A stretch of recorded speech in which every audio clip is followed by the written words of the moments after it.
The Alexander, the old one. I know you can't be that possessive now. Well, Frank and Haley stole my answers, so. But we all did the research together, so we're talking about the same things. But to kind of piggyback on what they said, that we need a better understanding.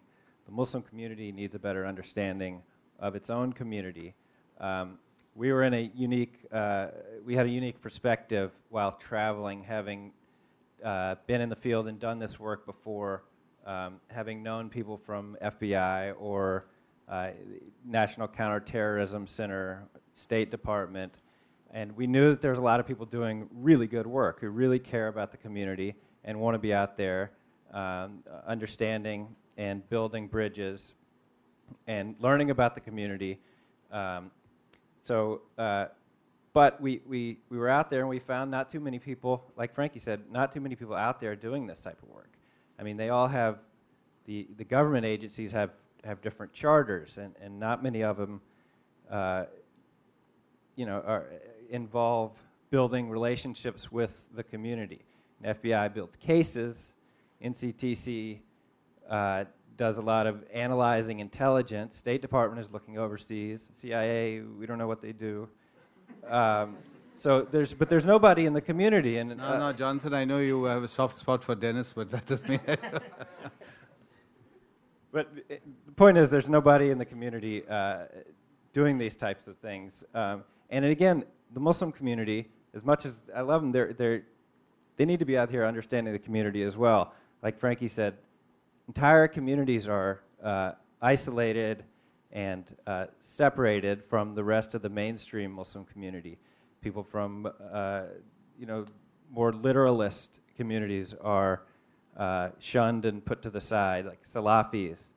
They're not invited to the large gatherings of Muslim leadership to talk and to address the issues. And the government, when they reach out to the Muslim leadership, is oftentimes not getting the real leadership. I mean, it's become kind of an industry to promote yourself as leader of the Muslim community, and meanwhile, the people in your own hometown don't know who you are. They don't know you at the mosque. So I would say we all need to do better. We all need to get out there more, and this process can be repeated, and it needs to be, because the communities are not static. They're always changing, and we need to repeat this and keep it going. Thank you, team. Okay. Question there.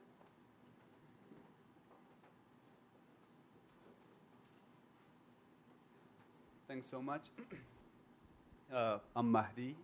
I interned here, and before I came here, I was in Afghanistan, and as a lawyer, I trained prosecutors and cops.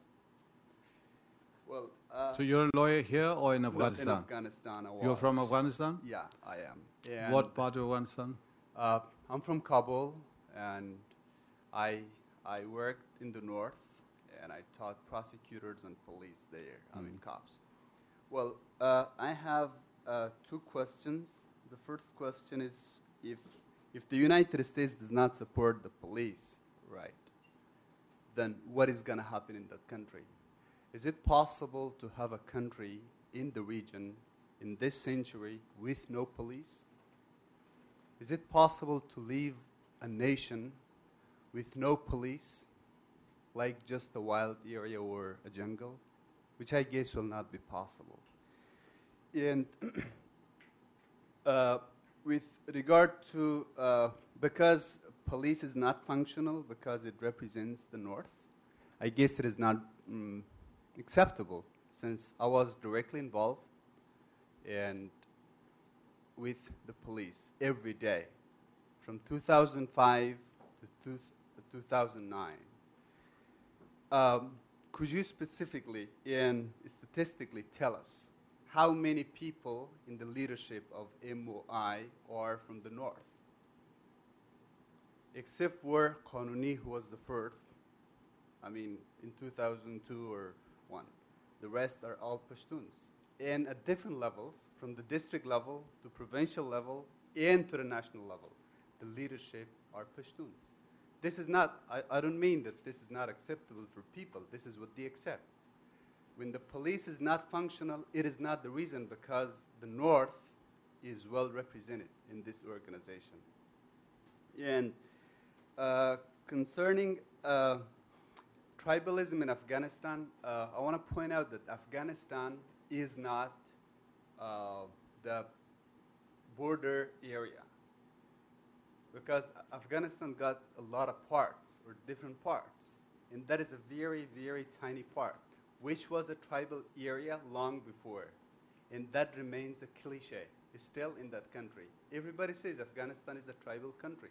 Now, go there, see, talk to people, see if it is a tribal country or not. And with regard to graveyard, I want to point out that it is not a graveyard for the United States. It was a graveyard for the Soviet Union because the majority did not support the Soviet Union. It is vice versa. I mean, when you see the security map of Afghanistan, the north is secure, the center is secure, the southwest is secure, the northeast is secure. A small minority in the south does oppose the United States, which does not mean that it is going to be a graveyard for the United States. So it was my point plus the question. Thanks so much.